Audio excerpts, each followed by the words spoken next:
व्यापार करने का काम चल रहा है। तो इसीलिए अरे दुनिया में ऐसा कहीं कानून नहीं है यार कि रोड के लिए इस तरीके से जबरदस्ती अधिग्रहण हो। इसीलिए अब जमीन मालिक को यह कहना पड़ेगा कि पूंजी तुम्हारी, जमीन हमारी, टोल टैक्स में हिस्सेदारी। ये जो टोल टैक्स होगा, इस टोल टैक्स से उस टोल टैक्स के बीच में जितने लोगों की जमीन होगी पर 20 के हिसाब से सबको शेयर मिलता रहेगा। लेकिन आप बताइए, जमीन आपकी, रोड बनने का पैसा आपका, लोग चलेंगे वो जनता, और टैक्स अडानी का। तो एक आदमी का विकास है क्या? मैं पूछूं, आपका एक हाथ 4 फीट लंबा हो जाए, विकास कहिएगा कि खराब कहिएगा? आपका बहुत विकास हो, लगभग 2 फीट लंबा हो जाएगा, इसको विकास कहिएगा? नहीं।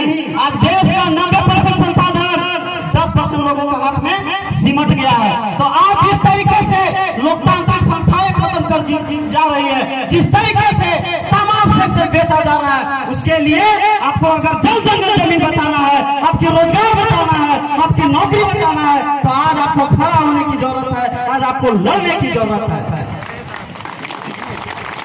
अगर झारखंड सरकार ने आपकी नौकरी लूटा है, आपकी रोजगार लूटा है, तो केंद्र सरकार ने आपकी जमीनें लूटी है, आपकी संसाधन लूटा है, जिससे आप जीते खाते हैं वो तमाम प्राकृतिक संसाधन लूटा है। इसीलिए चौधरी चरण सिंह ने कहा था, किसानों एक नजर रखना खेत खलिहान में और एक नजर रखना लाल किले के मचान में। मैं कहता हूं कि एक नजर रखो खेत खलिहान में, एक नजर रखो रांची के मचान में, और एक नजर रखो लाल किले के मचान में। ये तीनों जगह देखना पड़ेगा, क्योंकि अगर किसी ने नौकरी लूटा, नियोजन लूटा, तो किसी ने आपकी जमीनें लूटी, आपकी अस्तित्व खत्म कर दिया गया। परसों दिन 30 तारीख को बड़कागांव का बड़ा बाबू गोंदलपुरा के एक प्रमुख साथी विनय मेहता को 8 बजे रात को गिरफ्तार कर लिया रास्ते से। पता है अपराध क्या था? अपराध ये था कि डीएफओ और तमाम अधिकारी लोग उस गांव जा रहे थे, और वो लोग जाकर कंपनी के फेवर में सारा काम करते हैं, बस रोक के पूछा गया था, तमाम तरह की धाराएं जोड़ दिया गया, 11 धाराएं जोड़ दिया गया।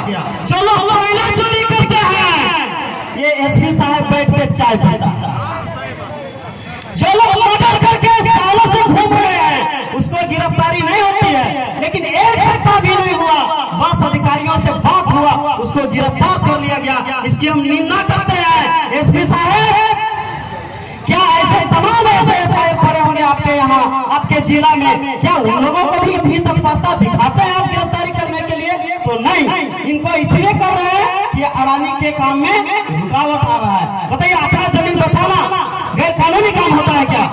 अपने हक अधिकार की बात करना गैर कानूनी काम होता है क्या? अरे ये लोग, हम लोग को अभी जो एक नया कानून आ रहा है, उसमें अगर आप आंदोलन कर रहे हैं, कुछ बोल रहे हैं, अगर जरा सा हिंसक गतिविधि हो गई, आतंकवादी कह दिया जाएगा, आतंकी कार्रवाई होगा। ये कौन सा मतलब लोकतंत्र में जी रहे हैं कि कोई हक की बात करेगा वो आतंकवादी हो जाएगा? ऐसा कहाँ होता है?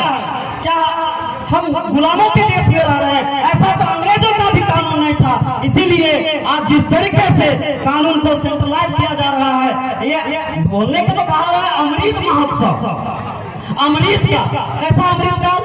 आपने तो आईटी एक्ट में संशोधन करके आपने बहुत सारे कंट्रोल कर दिया, बोलने की आजादी कंट्रोल कर दिया, आपने कानून बदलकर तमाम एक आदमी के लिए कर रहे हैं, सारा कानून अडानी के दरबार से निकल रहा है। इसलिए कि ये राज्य सरकार इसके आगे चुप है, इनकी चाहे अपनी जो भी मजबूरी होगी, इनका भी सीबीआई का डर है भाई।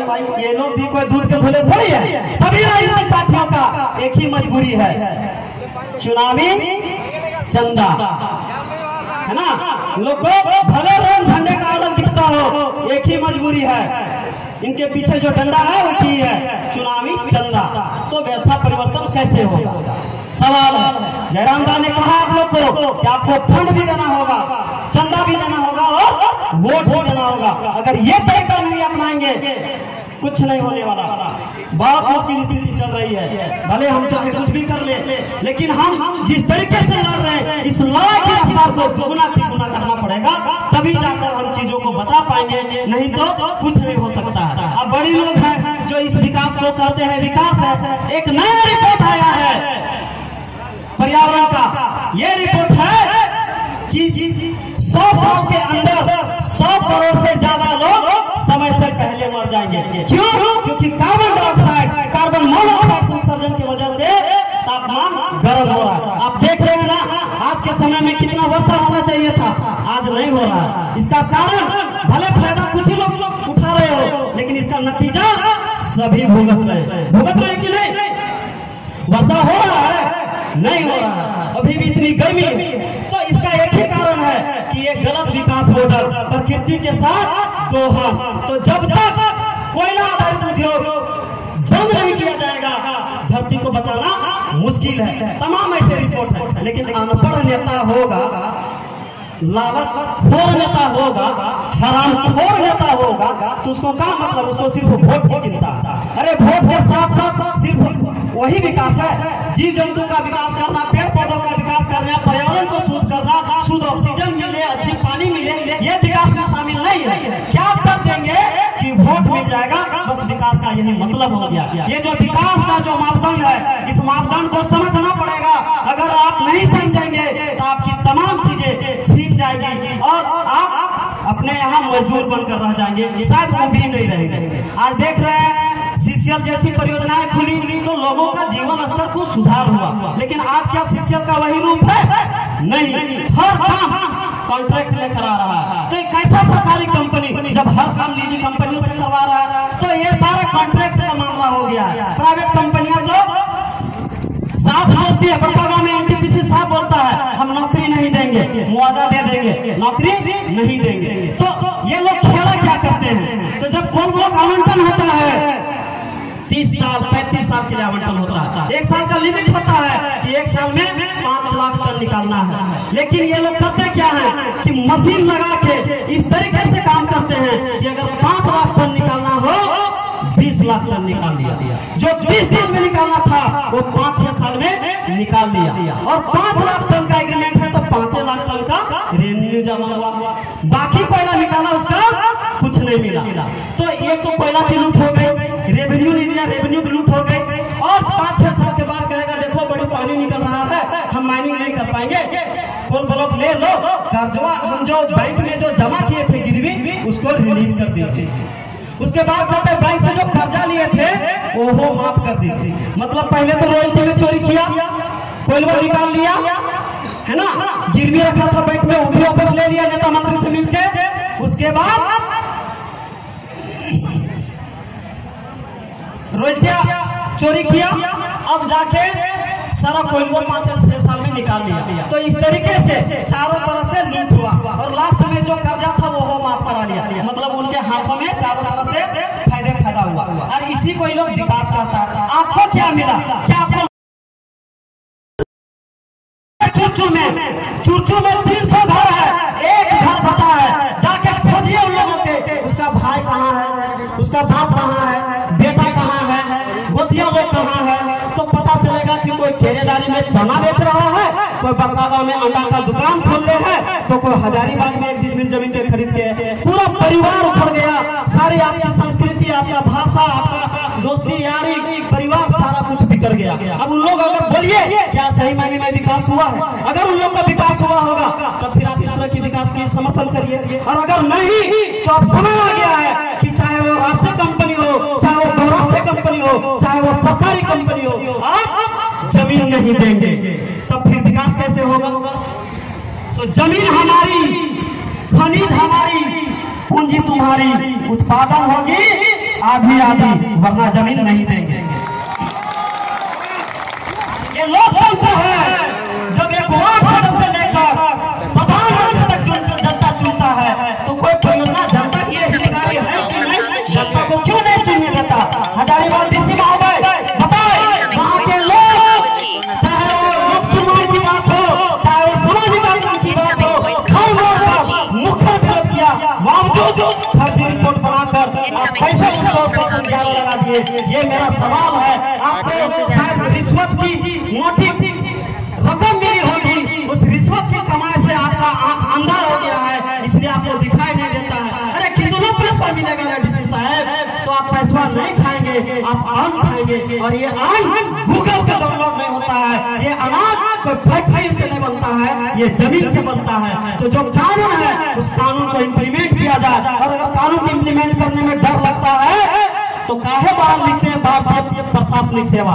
लिखिए कि हम अडानी के दलाल हुए, लिख दीजिए, लिख दीजिए अडानी के दलाल हुए। एसपी साहब आपसे भी यही कहना है कि आपको भी कानून इम्प्लीमेंट करने में डर लगता है तो आप भी लिखिए कि हम अडानी के दलाल हुए, हम जनता के लॉकडाउन करना ही है। अरे लोग लिखते हैं भारतीय प्रशासनिक सेवा, सेवा है भाई, लोग वेतन लेता है, मोटा वेतन लेता है, सब तरह का सुविधा लेता है और कहता है सेवा कर रहे। अरे ये लोग वेतन लेता है इसलिए नौकर है, तो इस नौकर लोग आपके साथ कॉर्पोरेटर से मिलकर जो लूटने का काम कर रहा है, इसके खिलाफ खड़ा होने की जरूरत है। तमाम तरह के ऐसे ऐसे कानून आ रहे हैं जो आपको हौसिये में गुलामों की तरह रखा जाएगा, इस तरीके से बर्ताव होने वाला है। इसीलिए अब समय आ गया है कि आप सबको अपनी जमीन बचाने के लिए आगे आइए, लड़िए।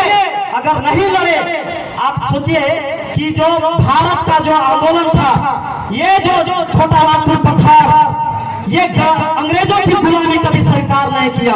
दर्जनों यहाँ पर विद्रोह हुए और इस विद्रोह के कारण तमाम तरह के जमीन की सुरक्षा से संबंधित, आपकी संस्कृति से सुरक्षा से संबंधित तमाम तरह के कानून बने, संवैधानिक अधिकार मिले।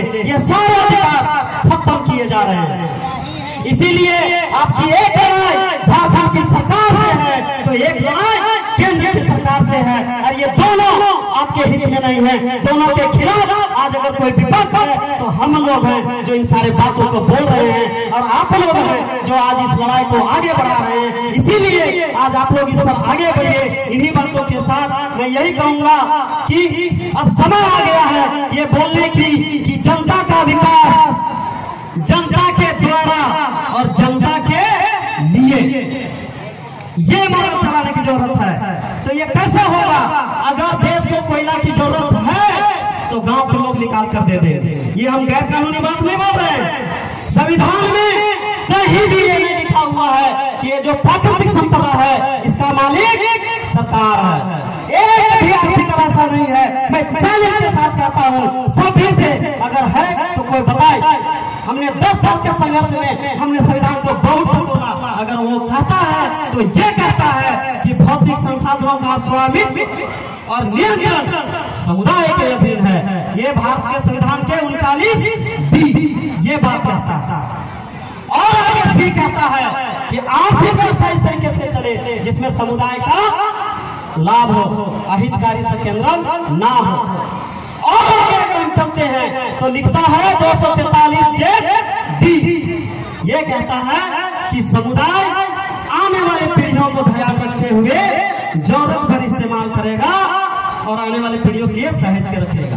कहीं ये नहीं कहता। और मैं इतना ही नहीं कहता हूँ, सुप्रीम कोर्ट का जजमेंट 2013 में आया, उसमें ये कहा कि जमीन मालिक ही खनिज का मालिक है, सरकार नहीं। तो सरकार बताओ गलत तुम कर रहे हो कि अपनी जमीन बचाने के लिए गोलकपुरा के लोग गलत कर रहे हैं? ये हमसे सवाल, आपसे सवाल है। सरकार बताए कि संविधान के खिलाफ कौन काम कर रहा है। आज जनता को आप तरह तरह के मुकदमे लगा देते हैं। अभी तक तो सिर्फ सरकारी काम में बाधा लग रहा था, अब आतंकवादी बनेंगे, ऐसा कानून आ गया है। आर्टिकल 111 आतंकी कहने वाला है। तो मैं ये कहता हूँ कि अगर जनता को आप देशद्रोही कहेंगे, आतंकी कहेंगे, अरे जनता अपने हक अधिकार की बात कर रहा है, अपनी जमीन बचाने की बात कर रहा है। अपनी जमीन बचाना आतंकी गतिविधि है क्या? आप ही लोग बताइए। अगर सही मायने में आतंकी तो वो है जो संविधान की शपथ लेता है, वो पढ़े लिखे नेता अफसर मंत्री जो वोट की शपथ लेने के बाद गैर संवैधानिक काम करता है। बताइए उससे बड़ा देशद्रोही कोई हो सकता है क्या? उससे बड़ा गद्दार कोई हो सकता है क्या? उससे बड़ा आतंकी कोई हो सकता है क्या? उससे बड़ा अपराधी कोई हो सकता है क्या? नहीं।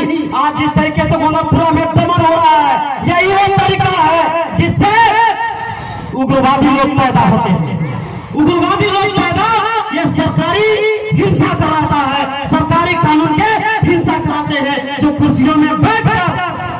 कानून के खिलाफ जाकर उसकी संपत्ति, उनके अस्तित्व छीनने का काम करते हैं।